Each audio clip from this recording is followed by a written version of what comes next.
Después de esto miré y vi una puerta abierta en el cielo. Y la primera voz que yo había oído, como sonido de trompeta que hablaba conmigo, decía: sube acá y te mostraré las cosas que deben suceder después de estas. Al instante estaba yo en el Espíritu y vi un trono colocado en el cielo y a uno sentado en el trono. Y el que estaba sentado era de aspecto semejante a una piedra de jaspe y sardio. Y alrededor del trono había un arco iris de aspecto semejante a la esmeralda. Y alrededor del trono había 24 tronos. Y sentados en los tronos 24 ancianos vestidos de ropas blancas, con coronas de oro en la cabeza. Del trono salían relámpagos, voces y truenos. Y delante del trono había 7 lámparas de fuego ardiendo, que son los 7 espíritus de Dios. Delante del trono había como un mar transparente semejante al cristal. Y en medio del trono y alrededor del trono 4 seres vivientes llenos de ojos por delante y por detrás. El primer ser viviente era semejante a un león. El segundo ser era semejante a un becerro. El tercer ser tenía el rostro como el de un hombre. Y el cuarto ser era semejante a un águila volando. Y los 4 seres vivientes, cada uno de ellos con 6 alas, estaban llenos de ojos alrededor y por dentro, y por dentro, y día y noche no cesaban de decir: Santo, santo, santo es el Señor Dios, el Todopoderoso, el que era, el que es y el que ha de venir. Y cada vez que los seres vivientes dan gloria, honor y acción de gracias al que está sentado en el trono, al que vive por los siglos de los siglos, los 24 ancianos se postran delante del que está sentado en el trono y adoran al que vive por los siglos de los siglos, y echan sus coronas delante del trono diciendo: digno eres, Señor y Dios nuestro, de recibir la gloria y el honor y el poder, porque tú creaste todas las cosas y por tu voluntad existen y fueron creadas. He aquí mis 2 preguntas. ¿Cuál es el objeto más destacado en el capítulo? Muy bien, estaban prestando atención. El trono. Y mi segunda pregunta es: ¿quién es la persona más destacada del capítulo? El que está sentado en el trono. Muy bien, ya tenemos lo esencial del sermón. ¿Ya? Si captamos eso, es lo más importante. Una de las cosas que pasan con las profecías o los escritos proféticos es que nosotros podemos quedarnos observando las ramitas y las hojitas del bosque, cuando lo importante es ver el panorama completo, lo central que se quiere comunicar. Y si tenemos claro el hecho de que está hablando del trono y del que está sentado en el trono, ya tenemos lo más importante.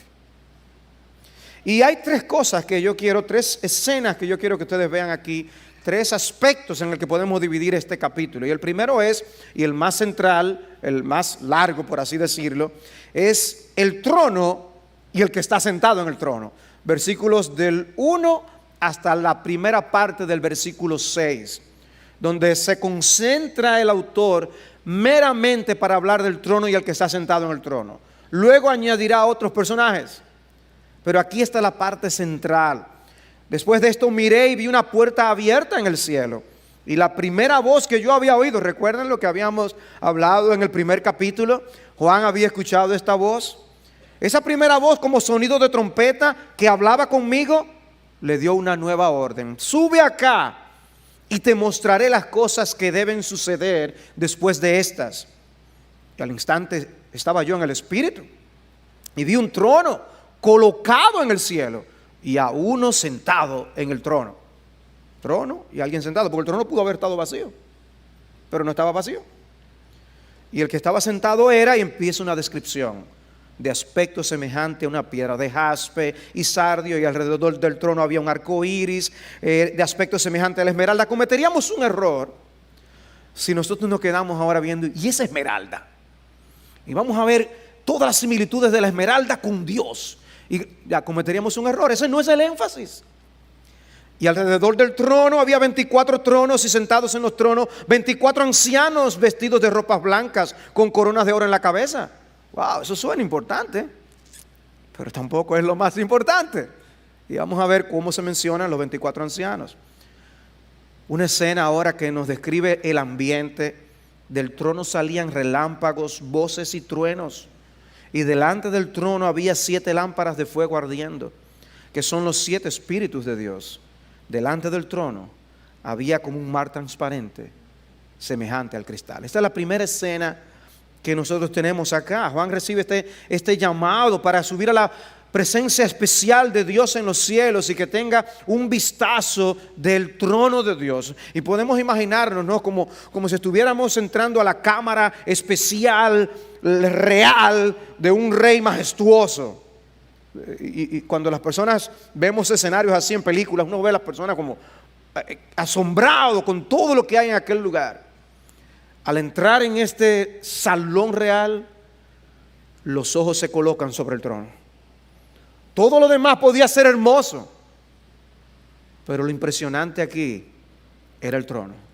Sube acá y te mostraré las cosas que deben suceder después de estas. Y aquí otro error que nosotros podemos cometer al exponernos a este material profético. Y es inmediatamente ahora empezar a decir, hay que empezar a reconstruir el panorama profético. Hay que empezar a poner una cronología de cuál es el primer evento, qué sigue después, cuántos años después ocurre tal cosa. ¿Es esa la idea detrás de esta palabra? Una de las características de Apocalipsis es que toma frases y vocabulario del Antiguo Testamento, especialmente de los profetas, para traer lecciones a los lectores del siglo I, para quienes ese vocabulario no era tan ajeno como lo es para nosotros. Y el propósito de esa frase, las cosas que deben suceder después de estas, no es que tengamos un orden cronológico de eventos que podamos colocar nítidamente en un cuadro. Está tomando prestado lenguaje profético para hablar de las cosas, aunque no las veamos, son ciertísimas que han sucedido o sucederán. Y como muestra en el libro de Daniel, en el capítulo 2, versículo 28, si recuerdan allí el sueño de Nabucodonosor y aquello, le dice, pero hay un Dios en el cielo que revela los misterios, y Él ha dado a conocer al rey Nabucodonosor lo que sucederá al fin de los días. Tu sueño y las visiones que has tenido en la cama eran estos. A ti, oh rey, en tu cama te surgieron pensamientos sobre lo que habrá de suceder en el futuro. Y el que revela los misterios te ha dado a conocer lo que sucederá. Y conocemos cómo en Daniel se presenta la sucesión de imperios que concluye con un imperio eterno, un reino eterno, el del Mesías y de nuestro Señor Jesucristo. Apocalipsis toma prestado el lenguaje de Daniel y de otros profetas para explicar a los lectores lo que puede alentar el corazón de los hijos de Dios en medio de los días difíciles en que se encontraban.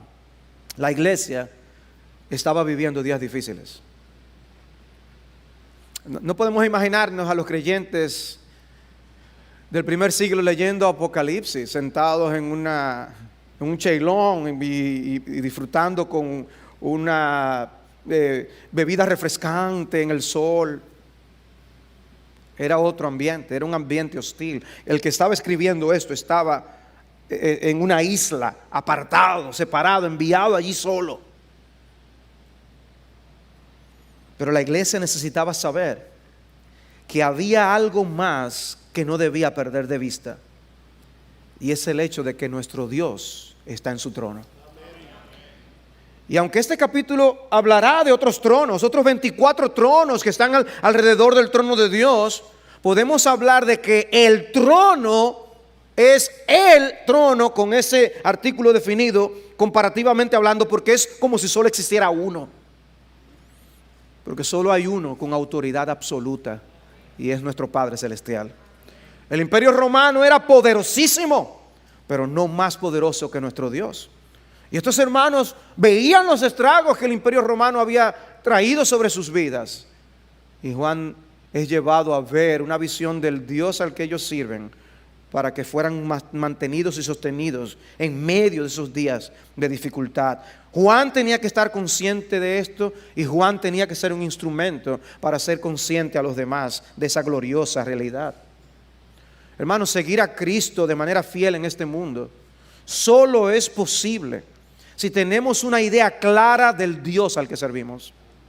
Seguir a Cristo en la hora de la prueba solo es posible si conocemos al Dios que utiliza incluso nuestras pruebas y nuestras aflicciones para llevar a cabo su obra y para dar a conocer su nombre en el mundo entero. Porque aquellos que tienen un contacto superficial de Dios, con Dios, no podrán tener otra cosa que vidas superficiales. De una forma u otra, nuestras vidas serán un reflejo de lo que nosotros creemos acerca de Dios. Y Juan tiene esta visión. Y en el versículo 12 nos dice, ¿qué vio? A un trono colocado en el cielo y a uno sentado en el trono. Podemos decir que Juan estaba en Patmos, pero dice el texto, al instante estaba yo en el Espíritu. Pero en el Espíritu estaba en el cielo. En la presencia de Dios. Y obviamente no podemos derivar de aquí la verdad de que la presencia de Dios se limita a estar en el cielo. Esa no es la idea que este texto está tratando de comunicar. El punto del capítulo es precisamente mostrarnos el señorío que Dios tiene sobre el tiempo y el espacio. Él es el Rey eterno y universal, y no hay otro como Él. Dice Hebreos 1:8, tu trono, oh Dios, es por los siglos de los siglos. No tiene un tiempo límite, no es un periodo de gobierno. El reino de nuestro Dios es eterno. Nadie se lo puede arrebatar. Y de todas las cosas que Juan pudo haber escogido hablar de lo que vio, se concentró en el trono y en el que estaba sentado en el trono.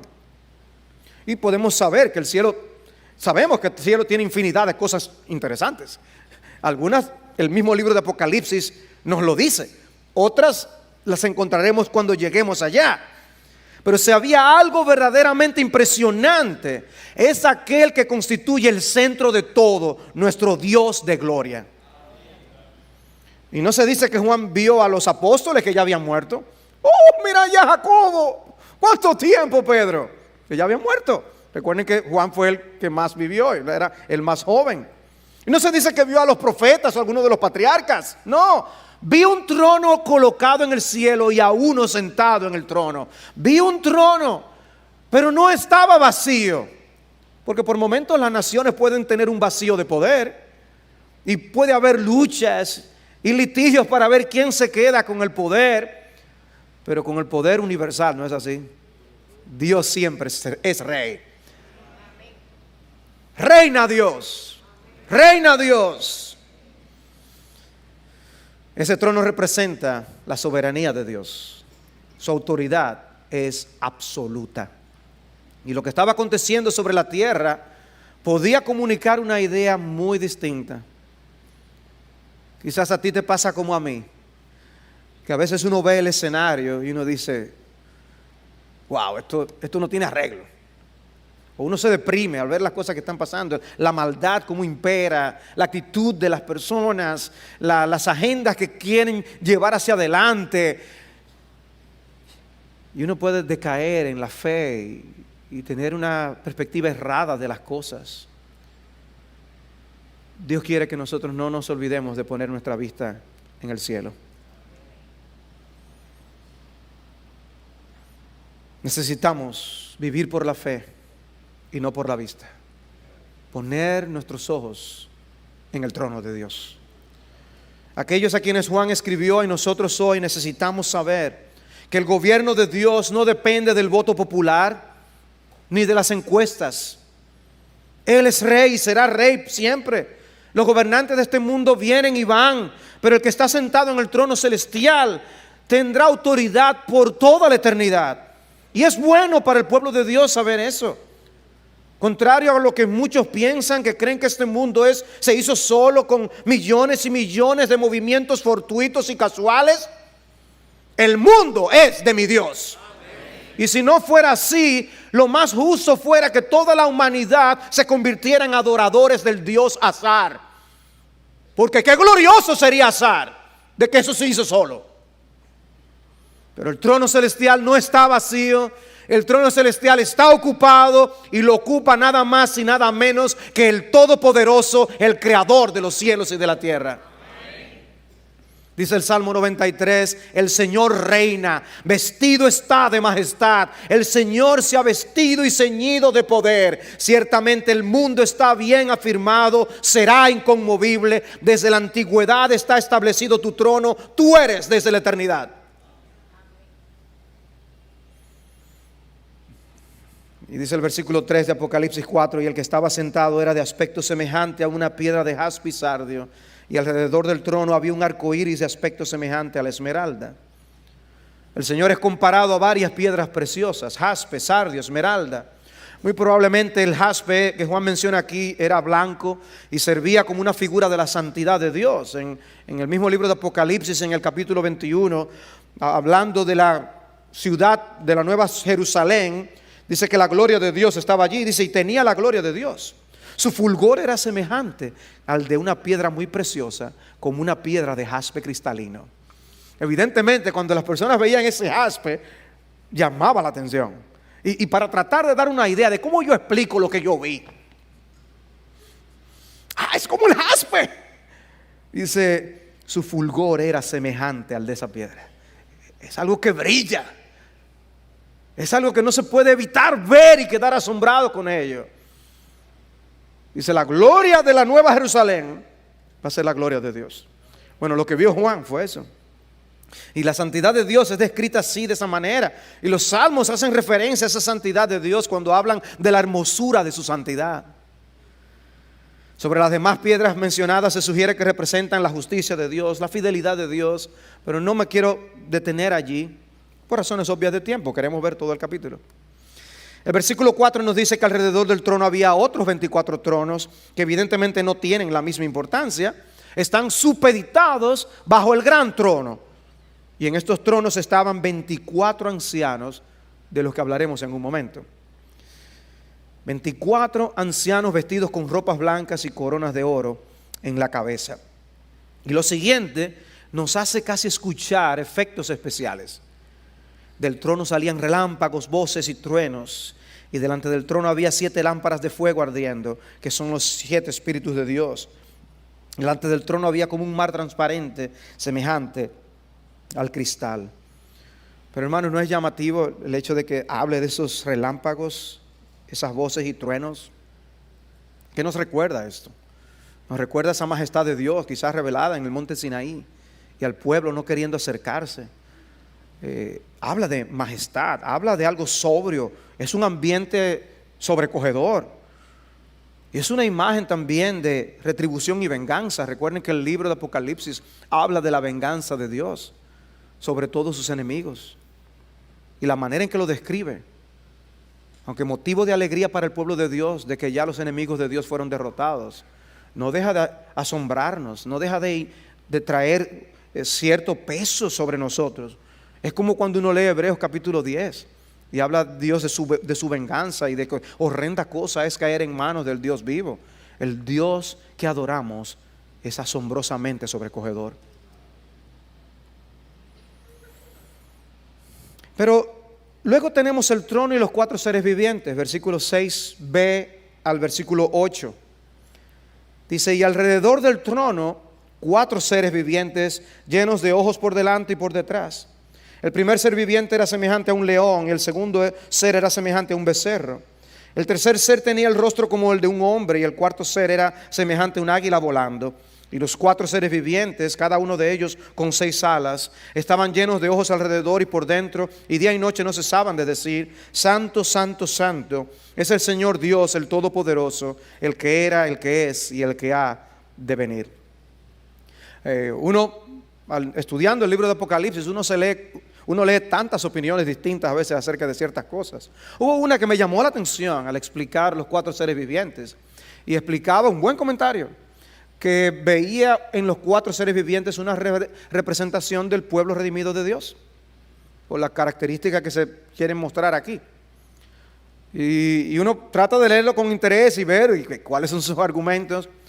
Pero hermanos, una vez más, cuando nosotros leemos el libro de Apocalipsis y podemos regresar a los profetas y ver la manera como este lenguaje es utilizado en el resto de las escrituras, esto nos arroja gran luz para poder interpretar estos textos que son difíciles.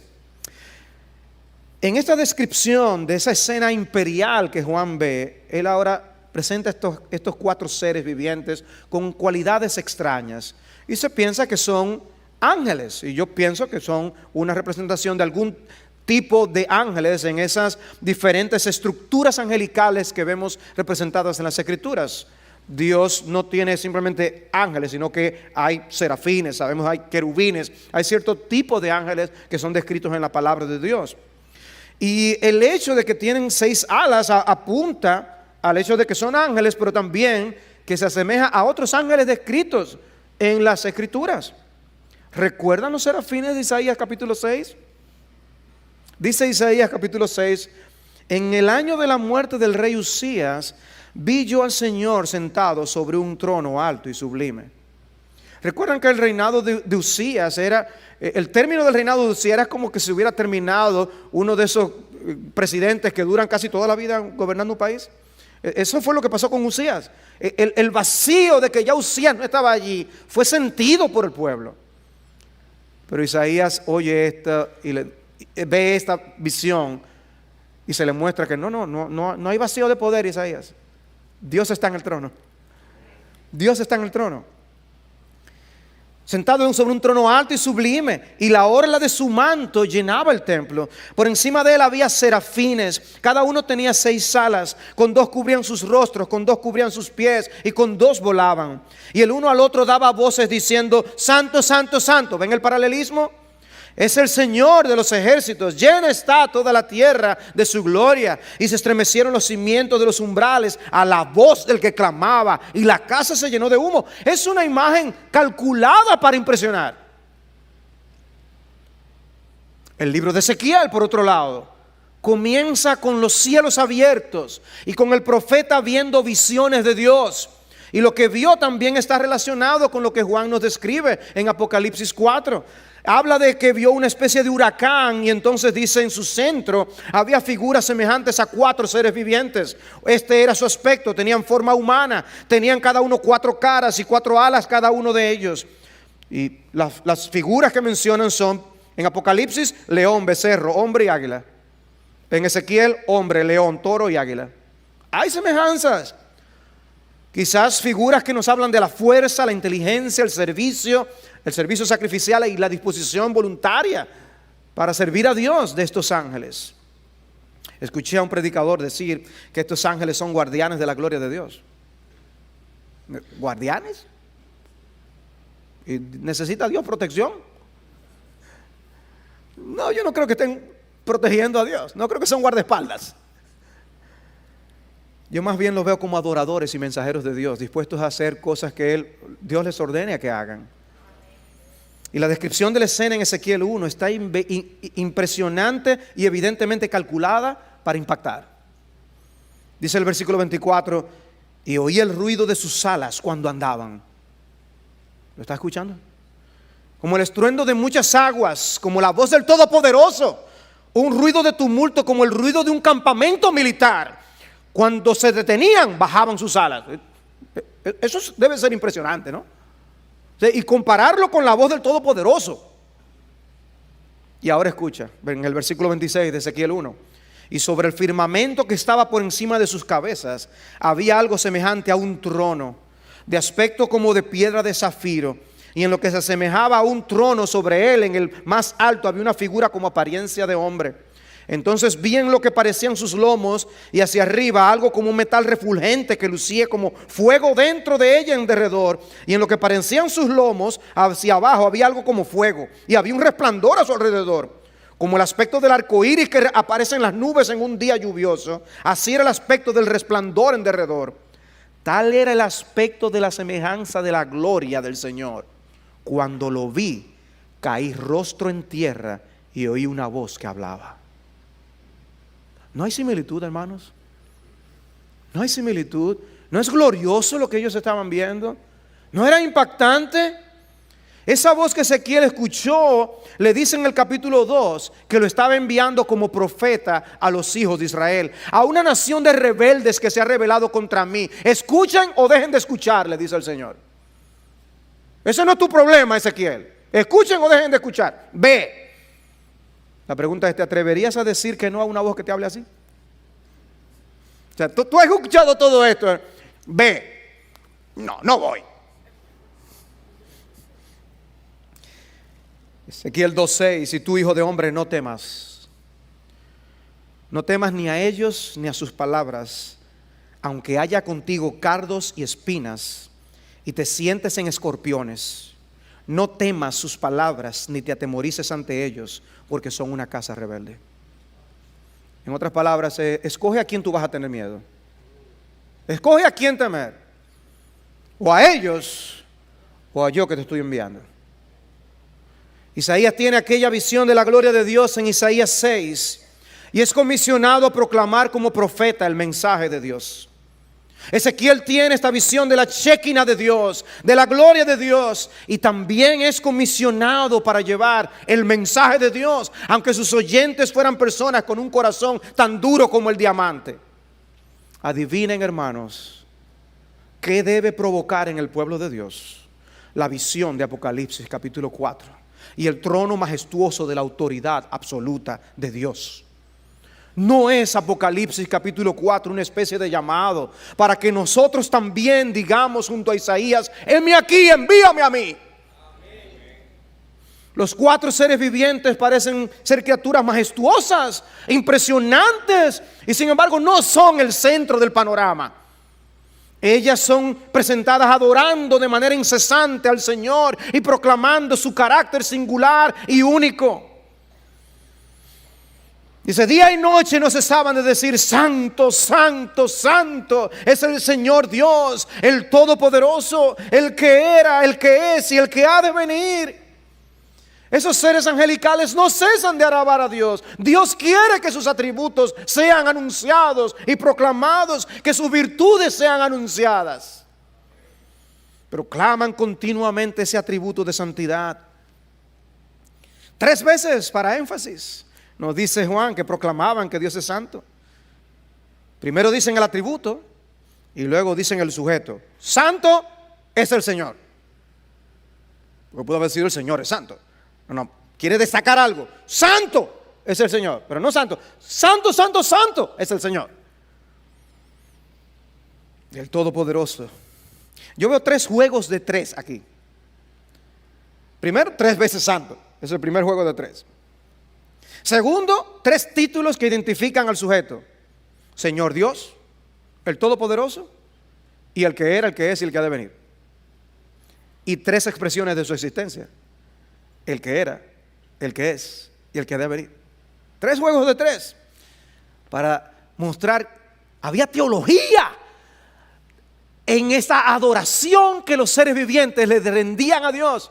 Hermanos, si nuestra adoración no es movida por la grandeza de Dios y está fundamentada, enraizada en las glorias de Dios, nuestra adoración no es nada. Lo que debe impresionarnos es Dios. Y que nuestra respuesta del alma sea para alabarlo a Él por lo que Él es y lo que Él ha hecho. Y la adoración celestial es así.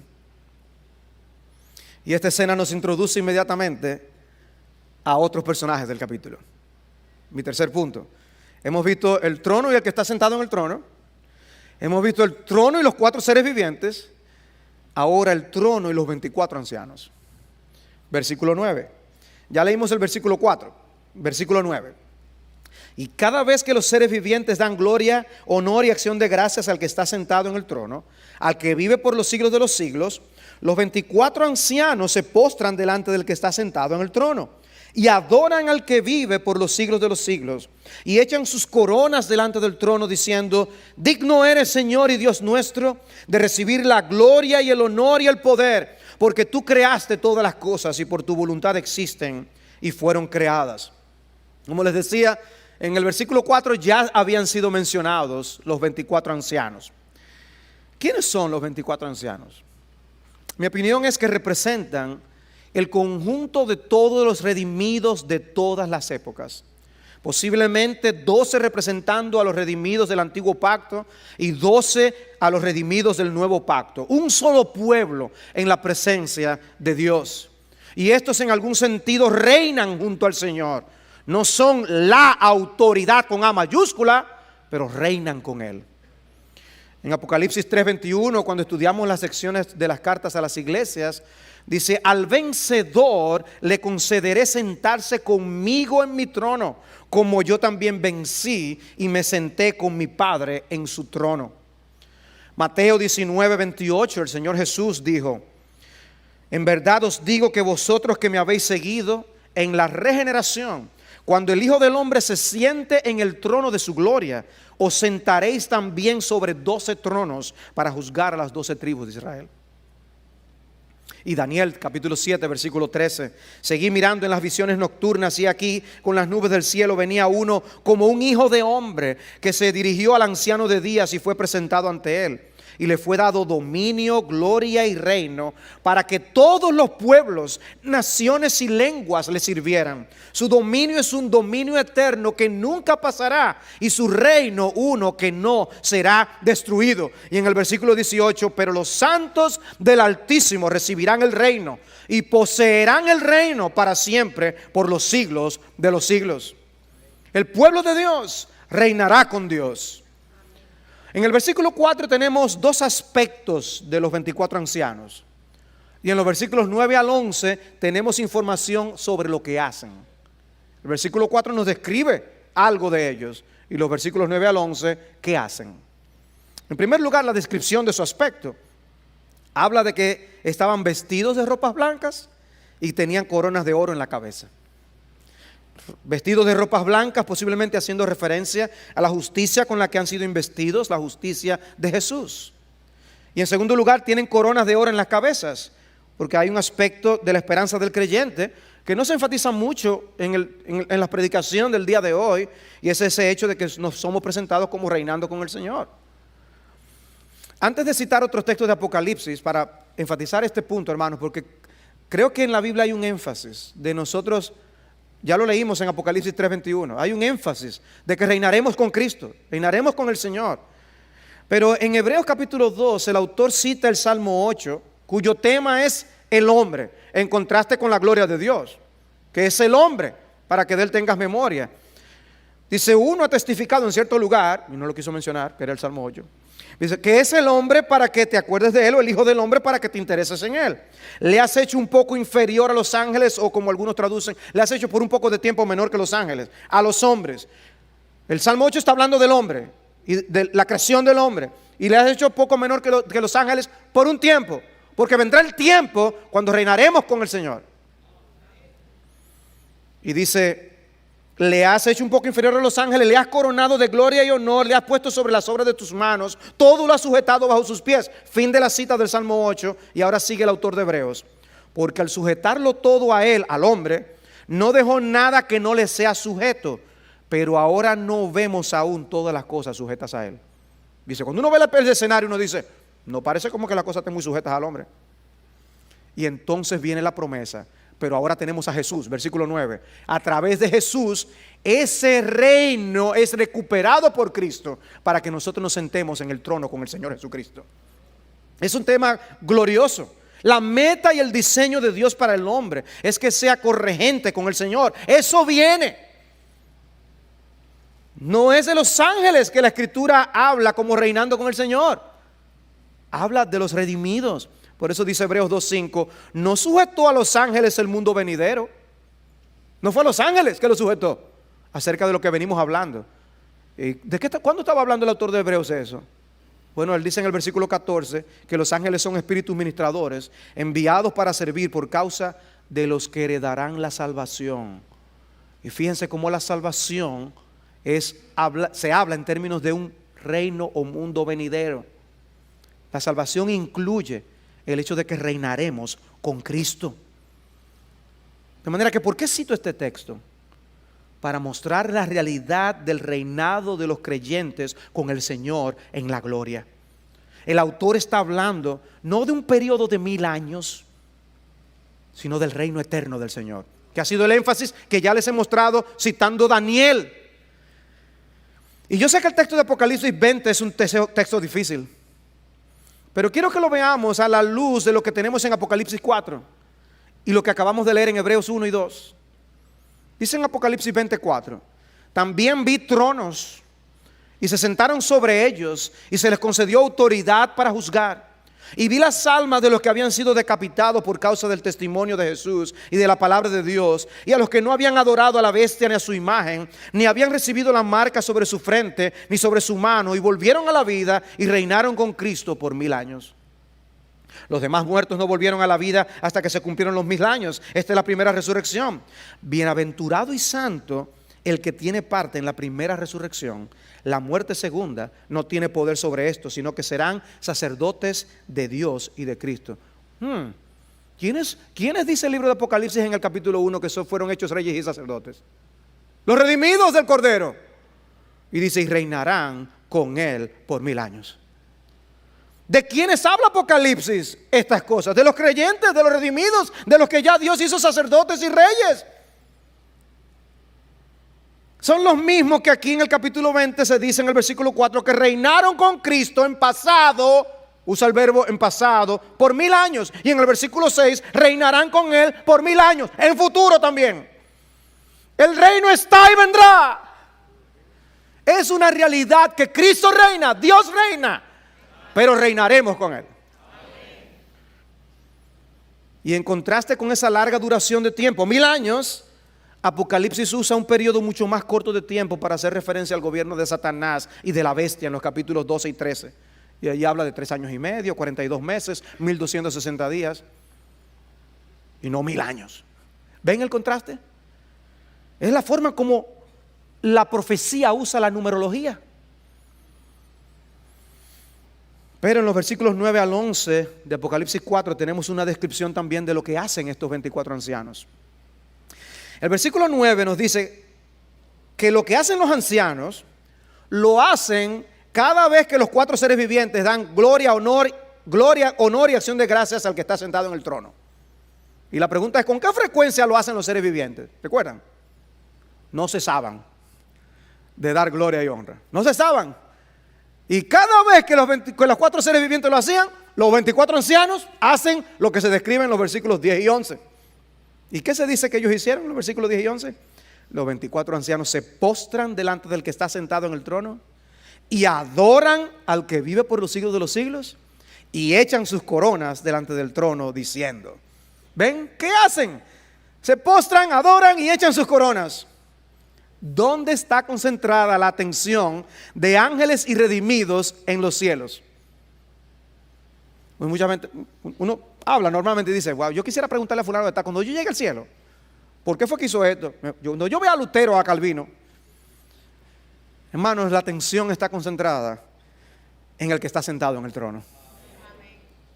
Los ángeles, vean, representados en los 4 seres vivientes, dan gloria, honor y acción de gracias al Señor.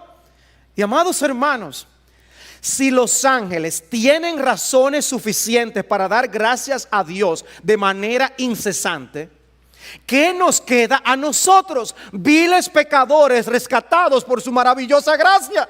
No tenemos 10,000 razones para alabar a Dios.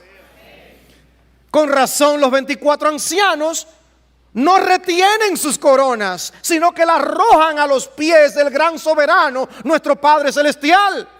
Esas coronas no durarán un segundo en nuestras cabezas.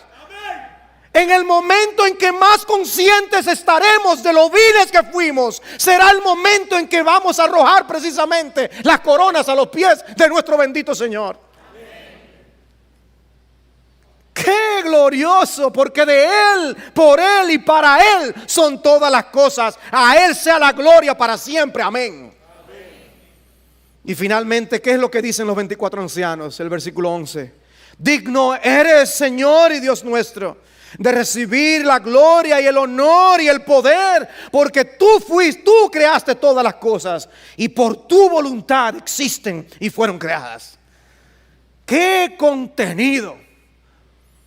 Absortos ante la presencia del Señor.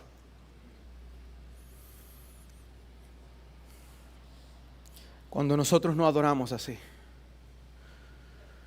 cuando nosotros somos superficiales, cuando en nosotros no hay reverencia, cuando en nosotros no hay anticipación para reconocer los atributos y las glorias de Dios, no es porque Dios es menos glorioso. El problema está en nosotros. O que Dios sintonice nuestro corazón con el cielo.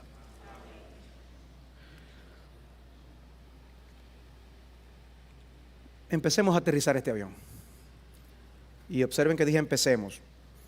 Ustedes ven que los aviones, más o menos media hora antes de aterrizar, anuncian: vamos a comenzar el descenso. Pero no aterrizan de una vez. Empiezan a bajar poco a poco. Yo voy a bajar por un momento. No estoy diciendo que ya concluí, pero voy a concluir. ¿Qué función cumple la ubicación de este capítulo en este punto del libro? ¿Qué función cumple? Hermanos, yo creo que este contenido no está aquí, ni el contenido del capítulo 5, meramente para que nosotros veamos una escena muy bonita. Ni siquiera es para que reconozcamos cuáles atributos tiene Dios, sino que al reconocer esos atributos en Dios, nuestra actitud de vida aquí en la tierra sea diferente. Nuestra actitud de servicio y nuestro enfoque en la misión que Dios nos ha dejado.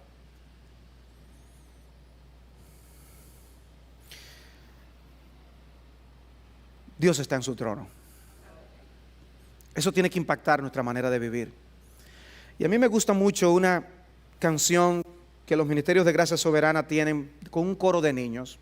Es una canción con un coro de niños, una canción de niños. Pero el tema se llama El Soberano. The Sovereign One. El Soberano.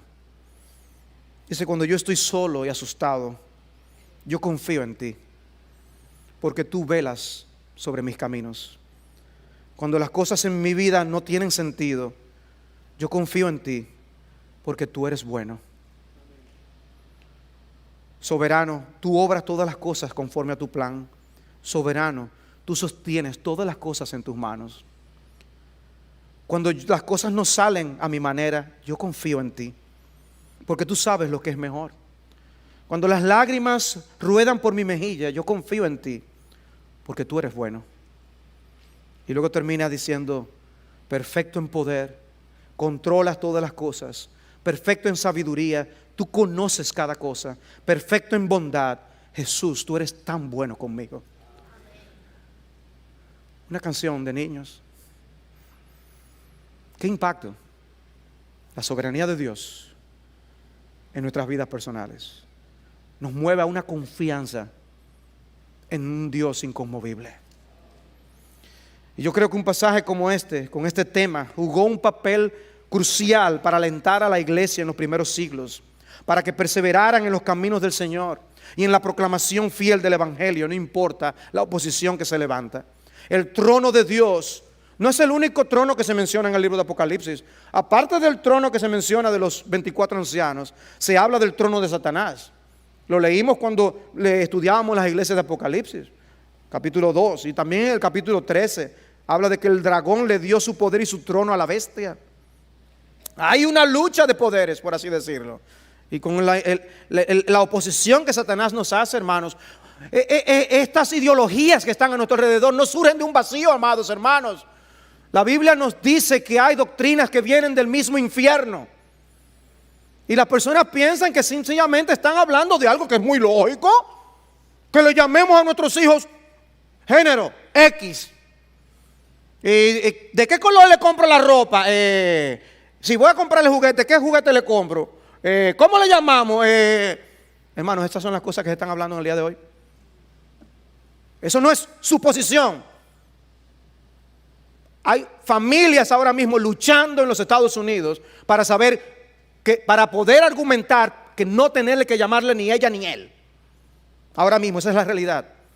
No es teoría.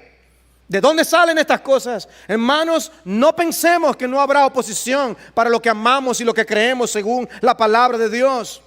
El enemigo es poderosísimo. Pero nuestro Dios es todopoderoso.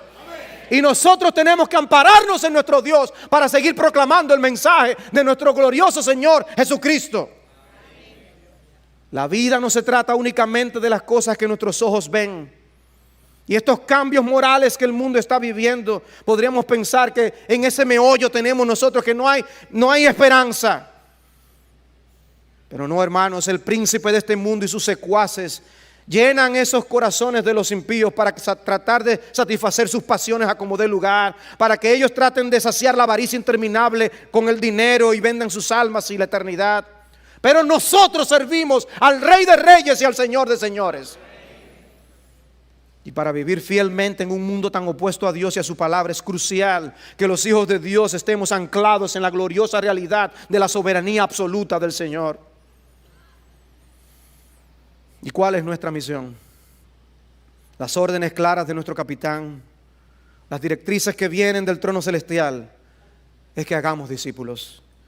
Unos en nuestra Jerusalén, otros en Judea, otros en Samaria y otros aún hasta lo último de la tierra. Hemos recibido el poder con la presencia del Espíritu Santo que mora en nosotros y hemos sido hechos testigos de Jesucristo. Isaías fue llamado, Ezequiel fue llamado y nosotros estamos siendo llamados hoy. En Ezequiel 2:7 dice: les hablarás mis palabras, escuchen o dejen de escuchar, porque son rebeldes. Si tú, hijo de hombre, escucha lo que te hablo, no seas rebelde como esa casa rebelde. Abre tu boca y come lo que te doy. Entonces miré y aquí una mano estaba extendida hacia mí y en ella había un libro en rollo, y lo desenrolló delante de mí. Estaba escrito por delante y por detrás, y en él estaban escritas lamentaciones, gemidos y ayes. ¿No les recuerda el libro de Apocalipsis eso? Y luego en el capítulo 3, y voy a leer parte del capítulo 3. Y él me dijo: hijo de hombre, come lo que tienes delante, come este rollo y ve, habla a la casa de Israel. Hermanos, comamos las maldiciones del libro de Apocalipsis. Sintamos la amargura de la maldición que será caer en las manos del Dios Todopoderoso con su ira, porque el libro de Apocalipsis habla de eso. Come, Ezequiel, prueba esas ayes, prueba esas maldiciones y ve y háblales.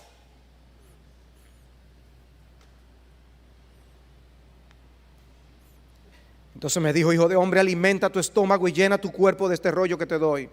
Y lo comí, y fue en mi boca dulce como la miel. Para el pueblo de Dios es otra cosa. Me dijo además: hijo de hombre, ve a la casa de Israel y háblales con mis palabras, porque no eres enviado a un pueblo del habla incomprensible y lengua difícil, sino a la casa de Israel. Tampoco a pueblos numerosos de habla incomprensible, sino que te he enviado a ellos. Ellos te escucharán, pero la casa de Israel no te querrá escuchar, ya que no quieren escucharme a mí. Ciertamente toda la casa de Israel es terca y de duro corazón. He aquí he hecho tu rostro tan duro como sus rostros, y tu frente tan dura como sus frentes, como esmeril, más duro que el pedernal he hecho tu frente. No les temas, ni te atemorices ante ellos, porque son casa rebelde, como nosotros no debemos temer. Además me dijo: hijo de hombre, recibe en tu corazón todas mis palabras que yo te hablo, escúchalas atentamente, y ve a los desterrados, a los hijos de tu pueblo, háblales y diles: escuchen o dejen de escuchar, así dice el Señor. Entonces el Espíritu me levantó y oí detrás de mí un gran ruido atronador. Bendita sea la gloria del Señor desde su lugar. Oí el ruido de las alas de los seres vivientes que se tocaban una a la otra, y el ruido de las ruedas junto a ellos, un gran ruido atronador. Hermanos, ¿para qué es esta visión? ¿Qué tipo de impresión debe causar? Y el Espíritu me levantó y me tomó. Yo iba con amargura en la indignación de mi espíritu, y la mano del Señor era fuerte sobre mí. Hijo de hombre, versículo 17, te he puesto por centinela de la casa de Israel. Cuando oigas la palabra de mi boca, adviérteles de mi parte. Cuando yo diga al impío: ciertamente morirás, si no le adviertes, si no hablas para advertir al impío de su mal camino, a fin de que viva, ese impío morirá por su iniquidad, pero yo demandaré su sangre de tu mano. Pero si tú has advertido al impío y éste no se aparta de su impiedad ni de su camino impío, morirá él por su iniquidad, pero tú habrás librado tu vida. Y cuando un justo se desvíe de su justicia y cometa iniquidad, yo pondré un obstáculo delante de él y morirá, porque tú no le advertiste. Él morirá por su pecado, y las obras de justicia que había hecho no serán recordadas, pero yo demandaré su sangre de tu mano. Sin embargo, si tú has advertido al justo para que el justo no peque y él no peca, ciertamente vivirá porque aceptó la advertencia, y tú habrás librado tu vida. Hermanos, ¿para qué quiere Dios? Que tú sepas que Él es tan glorioso. El Apocalipsis debe prepararnos como pueblo de Dios para vivir vidas enfocadas en el avance del reino del Señor. Apocalipsis debe ayudarnos a identificar la innumerable cantidad de distracciones que nos desvían, para que no dediquemos nuestros mejores empeños, esfuerzos, talentos para su gloria. Dios nos tiene aquí para seguir anunciando su gloria y su nombre. Decía George Whitefield: somos inmortales hasta el día en que cumplimos lo que Dios nos ha ordenado en la vida. Dios no nos va a sacar de aquí hasta que no cumplamos lo que Él nos ha mandado a hacer. No viviremos ni un día más ni un día menos de lo que Dios ha ordenado.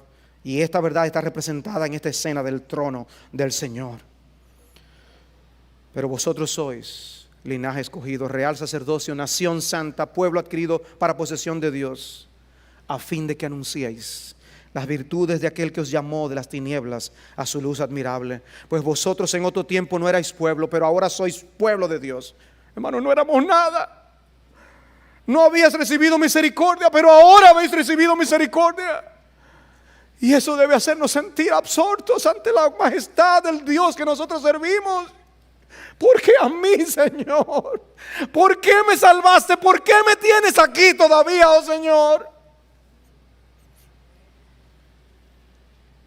Oh, cuánto me he deleitado en el himno, su gracia es mayor.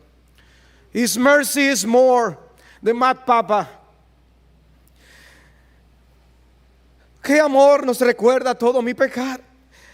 Lanzados al mar no los quiere contar. Él, siendo omnisciente, olvida mi error. Mis faltas son muchas, su gracia es mayor.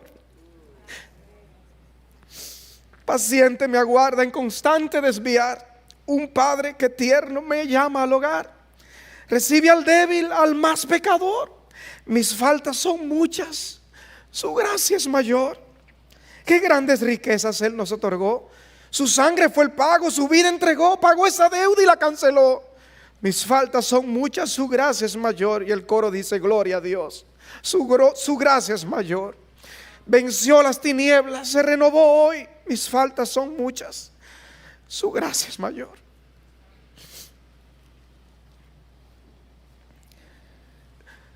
Con razón, nuestro cántico en la gloria será cantarle a Él eternamente y para siempre, atribuyéndole al honor y toda gloria por su gran misericordia para con nosotros. Qué bendición y qué privilegio tenemos los creyentes de ser hijos del soberano del universo. Tu Padre está en el trono. Tu Padre está en el trono. Vive como su príncipe.